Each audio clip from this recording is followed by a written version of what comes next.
आज Aspire NGO तरफ international girl child day celebration Santarapur आयोजन होता। सांतरापुर आस्पायर पंचायत कोऑर्डिनेटर सागर बेहेरा नेतृत्व में ग्रामर बालिका माने एकाठी होई एही कार्यक्रम रे निजर प्रतिभा प्रदर्शन करथिले।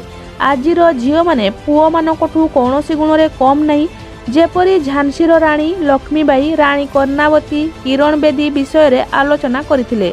सम्मानित अतिथि रूपे शिक्षयित्री प्रतिमा मिश्र आजिर झील अबला नुहे दुर्बला नुहे, विज्ञान जुगरे झील आज चंद्रपृष्ठ रे पहुँचलानी। भारतर राष्ट्रपति महामहिम द्रौपदी मुर्मू से भी जड़े झील थिले। झील माने आजिर दिन में निजर प्रतिभा माध्यम रे ए समाज रे निजर नाम को उच्चरे रखिचंती बोली आलोचना कले। सांतरापुर गोष्ठी साधना केन्द्र शिक्षयित्री आस्पायर कार्य एवं तार दायित्व विषय रे आलोचना कले।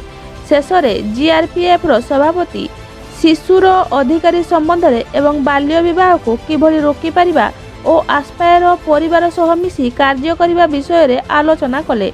एहापरे बालिका मानकु नै विभिन्न प्रकार कार्यक्रम यथा जीके, चित्रांकन, नाच, गीत और झोटी भली प्रतियोगिता आयोजन करा जायतिला। एही कार्यक्रम रे एमबीके मामिना सिंह, समस्त ईसी मेंबर, टुनी पात्र, झुलना नायक, झरणा पात्र, शेष में कमल बेहेरा धन्यवाद दे सभा भंग कले। सांतरापुर सागर बेहेरा रिपोर्ट, कलिंग न्यूज 9।